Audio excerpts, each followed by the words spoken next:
Hello and welcome to Third Act Film, where today we're going to be discussing a few Star Wars fan theories. Pitching these fan theories is James Forbes. Hello. And being pitched these fan theories is me, Todd James. Your pitcher. I'm such a pitch. Alright, James, kick us off. Okay. So I've got quite a few here. Good. Let me start with my first one. Always a good place to start that. Yeah. I'm in an error. Which one should I go with first? I'll go with this one first. Good. Darth Vader. I know him. So again, with these theories, I've got a lot of them from Reddit and other sources, but I put all the sources down below. Cool. Darth Vader. Yes. You know him, yeah? I'm familiar with the character. That he didn't turn to the dark side in episode 4 or after episode 3 or during episode 3. Yeah. That his actual turn to the dark side was at the end of episode 4 leading into episode 5. Details, please. So, when we see him in episode 4, you know, He's the good guy in episode 4. It's not that he's the good guy, but all of his staff around him, they're not terrified of him. You know, if you compare him to how Kylo Ren is, people are terrified of Kylo Ren, whilst people still, you know, back talk to Vader. And he does choke. Yeah, and how does that end? He chokes out a guy. He doesn't kill him. And he chokes out a guy over TV. Yeah, and he doesn't kill any of them, really. And they kind of respect him, but some of the high, you know, like the admirals and that, they're like, all right, the Emperor's given us this guy, okay, and he's here to oversee stuff, but I'm still the boss here. I'm still, you know, Tarkin was still in control, and he spoke almost down to Darth Vader because he felt, you know... He's just a space wizard, Darth. Yeah. And that the idea to this theory is that Vader truly believes that order and control is for the betterment for the whole of the empire, of the whole of the galaxy. And that by following the Empire and what Palpatine started from episode 1 and is flourishing by episode 4. So when he's on board, he's a fanatic and he loves what he's doing and he enjoys it. The way he talks to, for instance, near to the end of the scene where he's in his TIE fighter, the way he talks to the other TIE fighter guys, it's not, oh, you fools! It's more, all right, we're going in, we're going to get them. Like, let's do this together. But then by the end of that, when... they find out who blew up the Death Star, and when they find out it was a Skywalker, and that Darth Vader has been lied to this whole time. He's been lied to the fact that his children are alive, and that he did have children, they didn't die. That perhaps that was the turning point, and by Empire Strikes Back, where the whole film is a lot darker and a lot more meaner, but perhaps because, again, this whole story has been about Anakin, that it was darker and meaner because he was darker and meaner after finding out that his child is alive and he's been lied to this entire time. And that... and when he spins off into space... he's like, no! And that when Palpatine, the Emperor, when he takes him back in, he doesn't directly like, oh, why did you lie to me? He keeps it to himself. He gets more and more angry about it. He continues to do the mission that he previously enjoyed doing, and now he does it with a lot more resentment for it, and kind of keeping tight-lipped where we get up to episode 6, where it all comes out by the end of it, when he does finally flip. So, I'm a bit stuck on this one because I don't like saying the thought, oh, he hadn't turned to the dark side until this point, because he had. Okay. To put it quite simply, he had as early as episode 2. But I kind of like the observation, I guess, that he... was hurt. Yeah, and that it was like, by that point he'd committed so much, but between A New Hope and Empire Strikes Back, he committed so much to what was happening that he couldn't just go to the Emperor and be like, what the hell, I'm leaving. He was in. Yeah. He was in. So I guess I do like that. But that means he was only actually on the dark side for an hour. For for two episodes. Yeah. Yeah, I like it more as like a discussion point than a theory. I'm still gonna go 7. I'd say 7 out of 10 for that. Nice. Yeah, Good yeah, start, yeah. guys. It's a like good a nice start. Oh. Yeah, it's a nice little thing to think about, I guess. Okay, cool. My next one. This is going to episode 3, in particular, one of your favourite scenes, I believe, where Obi-Wan Kenobi is fighting against Anakin Skywalker, Yeah. and they got all that crazy lava around them, and the kind of pinnacle scene where Obi-Wan Kenobi says, "I have the high ground." Yeah? Right. Yeah. Don't try it. It's over, Anakin. I have the high ground. And of course, he means the moral high ground. In both ways, Yeah. in both ways. But perhaps there's another layer. You know, we love another layer. I think we might have discussed this before, but go on. That if we remember all the way back to episode 1, that Obi-Wan Kenobi, when he was fighting Darth Maul, when he eventually kills Darth Maul, he had the low ground at that point. And he's hanging off the end of this kind of silo thing. I don't know what that was. And no one knows. It's science fiction. And he pulls himself up, does a backflip, lands over the other side of Darth Maul and chops him in half. Yeah. And he falls down, does that really screeching scream, if you remember. And then he's killed him. So he's done that technique and he knows it can work. So when he has the high ground and he's saying to Anakin, "I know what you're going to do. I've done it, mate. And it works. I've done it." There. I've been there, all right? I know what's going to happen. You're going to do a backflip and you're going to be behind me and then chop me. So when he says, "It's over, I've got the high ground," it's because whatever Anakin wants to do next, he was ready for it because he had already There's been no there. way that this was going to end with, Yeah. "Oh my God, that's really good."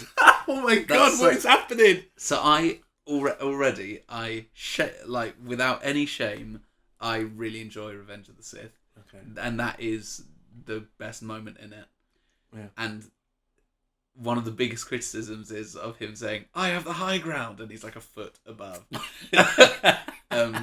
Even though in my head it was always, I never looked at it like, physically I am above you. Yeah. I always thought it was him being like, morality. "You know I'm right." Yeah. But that is another way to explain away to the haters. In other words, the people who are correct. That's so good. Yeah, isn't it? I actually love that. Oh, wow. I think for the first time I'm going to say that's a 10 out Oh of my 10 God! theory. I can't believe Partly this. because I can use it in arguments now.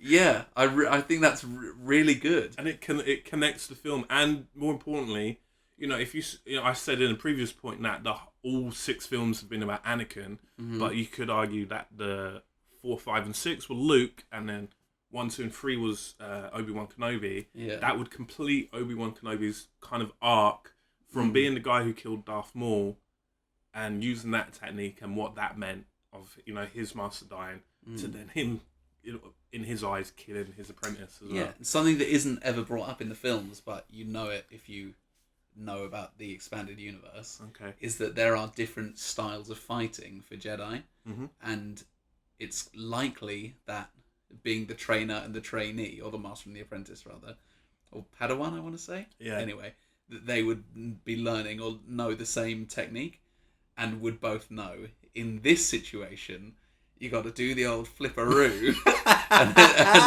so that like adds even more context to it. Yeah. Nice. Great. A 10 out of 10. I wish we could end here because it's not going to get any better. I should have left it till. I thought that one was like, that's all right. That's I thought it was great. small, but actually it's quite big when you think about it. Yeah. Yeah. All right, next one.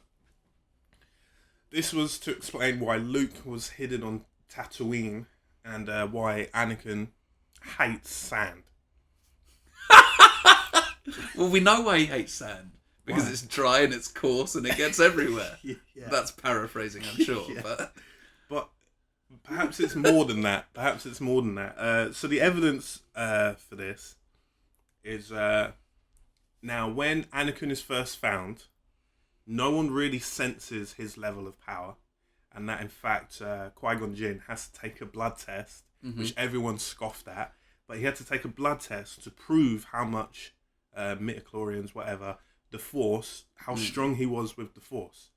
So perhaps the coarseness and the sand and the lack of life from these kind of sandy planets interrupts and causes people's Force sensitivity to kind of not work as well.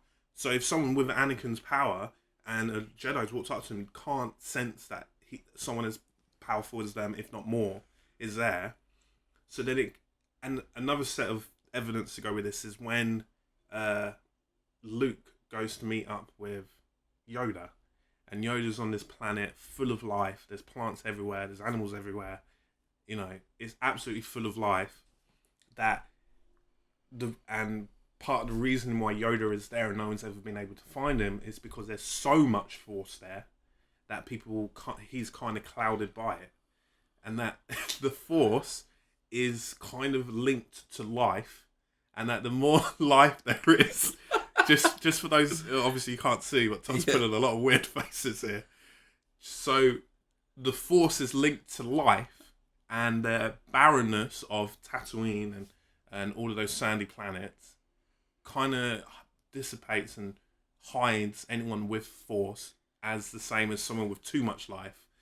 So then when Anakin goes to other planets, he can, somewhere in the middle, he can fully...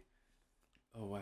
He's rubbing his eyes, folks. That's so good. Oh, my God! That's really good. No way are you saying it again. And that's like, he hates sand. He hates sand. Because as soon as he, for the first time in his life, left somewhere where there wasn't sand, he felt it like awakening inside him. The only thing that lets this down, it doesn't explain why Leia went to Alderaan instead of... I mean, I know... Oh, God, what's his name? The guy who takes her. Bail Organa, I want to say. And whoever it is. And he's like, I'll take one of them. And then they're like, yeah, sure, yeah. They don't even CRB him. They just give it to him. Yeah. That's really good. The idea that the Force is linked to life. Yeah. And without life allowing these midichlorians to grow, it's like there's nothing here. Don't search there. There's nothing there. And that would also explain why. So it explains Anakin, it explains Luke, it explains Rey. It explains Rey, yeah. Why she's been able to hide. Maybe it's not so much sand. It's just the lack of life, and sand. Obviously, desert is representative of that. And as well, another point from this theory, I forget his name now. The guy who could fly, and that's why they're called Skywalkers. Who owned Anakin? Watto? Yeah, Watto. Right. That the reason why Qui-Gon Jinn, not because he's a terrible Jedi, although that's what I still believe, but that because Watto's always lived on that planet, the effects of the Force, again, don't work. That's why he's not able to mind control him. Those who live on these planets where there's not much life are less affected by midichlorians. And that makes midichlorians a bit easier to swallow as a concept. That they're just attached to life and we all radiate it out, and then you kind basically like particles. Yeah. Well, not particles, like we're all light sources that are beaming out these invisible rays, which then some people can soak up and then use.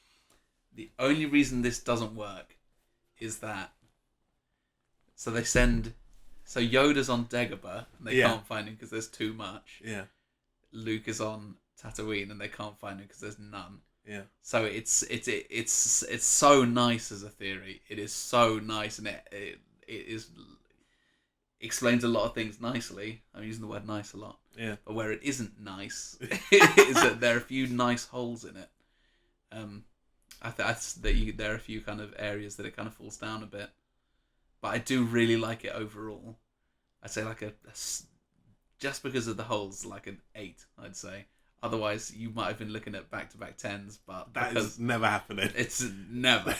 I'm too much of a pessimist. Yeah. But I'm surprised how much I like that one as well. When you started, I was like, this isn't going to be good. But yeah, that was...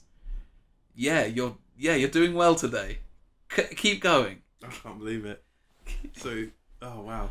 So we've had the fight scene from episode 3. We've had Darth Vader turn to the dark side, episode 5, and we've had Luke and sand and that. Yeah. Last one. Okay. This Hope one, it's a high point. it may not be now.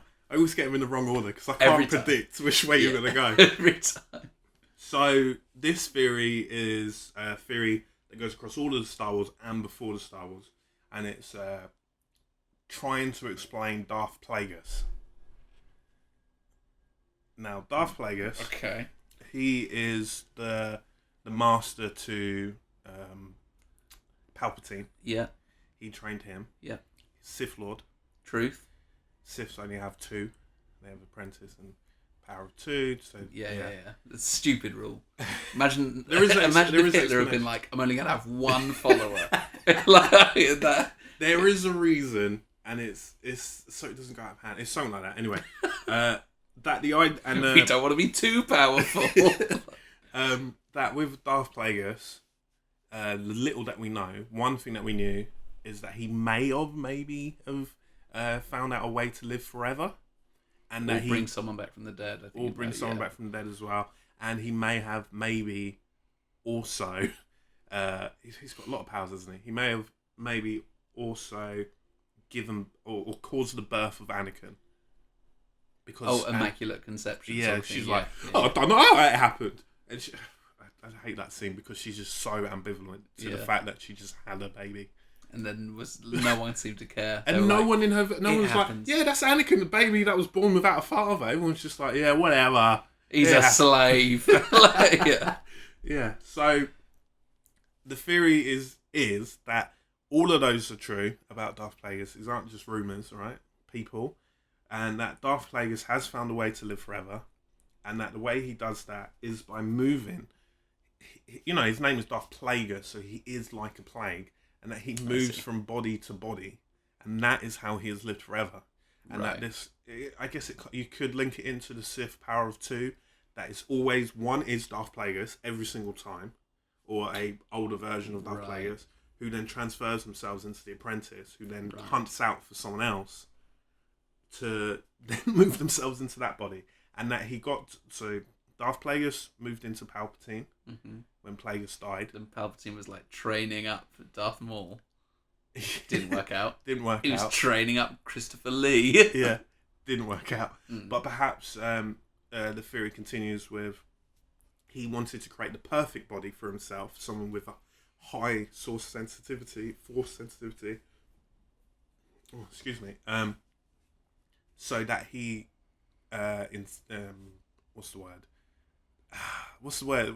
A miracle conception or whatever. Immaculate Conception. Immaculate conception. A miracle conception. Yeah, that he planted the seed without touching her. I mean, come on, man. Supposedly created Anakin, nurtured him, looked out for him in order for him to grow up to become a host for him to take over and to eventually be the same. And it goes further than that to explain into episode 7 and possibly the identity of Supreme Leader Snoke, that Plagueis could bring back people from the dead, and that Plagueis, who was quite upset the fact that his new digs, aka Anakin, were all chopped up and that. Right. He was a bit upset by that. That I don't want a robot body. Right. That in fact Plagueis stayed as the Emperor, and then when the Emperor was about to die, he had taken Darth Vader's body, or what was left, and able to regrow part of it and then transfer himself into that. So that would mean that the villain of all of this has been one guy who was Darth Plagueis originally, gone into Palpatine, gave birth to, well, he didn't give birth, but caused the birth of Anakin, who then got chopped up, burnt, and then took that body, brought it back to life, and then jumped back into that. And now he's looking for the next... And now Supreme Leader Snoke is all burnt up. And he's all burnt up, but he's now looking for the last one that he's been trying to grow, being Kylo Ren, and that he wants to jump into Kylo Ren's body. Have I done it again? It's not a home run. No. It's all right. I always end with what I think is the best. Yeah. And I never think is the best. Yeah, it's all right. It's decent. I think that would, if that did come true, that would kind of cheapen the future of the franchise, because then whatever happens, because there's going to be Star Wars films now until Forever. yeah, and you will constantly be like, well, it's only a matter of time until we find out which one of them is possessed by Darth Plagueis, or like, oh, it's Darth Plagueis all along again. I like more the idea that he was the Emperor and that he birthed Anakin, blah blah blah. I don't like the idea of it continuing to present day. Yeah. Still not bad though. I'd say like a 7 out of 10. Oh, like it's that's not bad. Yeah, it's not bad. I feel like it's reaching a bit. Like it would be good if there was a little bit more evidence to support it, but yeah, it's all right. That's obviously your favourite one. That was my favourite one. I like the link between before Star Wars and all the way up to Episode 7. That it is all the same guy. It would be weird for that reveal, I feel. That not only is Supreme Leader Snoke Darth Vader, his burnt up remains, but he's also Plagueis, the guy who started it all. He's just everybody. Yeah. And that it would be like, yeah, Vader's dead a long time. I'm Plagueis now. Yeah. I'm jumping into Kylo Ren, and then we're ending this. So then, what's his end goal? Power. Oh, okay. Isn't it always? Only one follower, please. Well, less one follower, more one host. That's why he's looking after them. Let me ask you this, James. Uh-oh. If you were super powerful and you had the ability to jump into to create like an army of super powerful beings, would you be like, one's probably enough? I swear there is a reason. I can't remember. Don't you worry. know, let us know in the comments. Please, because otherwise we're going to just argue about this forever. All right, is that all you got for me? Yeah. Well, thanks for listening. Right, guys. yeah. If you've got any more Star Wars... Forgot we were recording. we were recording, You thought it was just a chat for a minute. Yeah. If you've got any fan theories, or you want to explain to us why the rule of 2, let us know in the comments below. I've been James Forbes. And I've been Todd James. Bye. Machines plugged in to believe that they are the machines who have the humans plugged in. Maybe this is why. This is why, yeah. Because they just turn into Natalie Portman. What better way to motivate Nick Fury to do something than to tell him not to do something?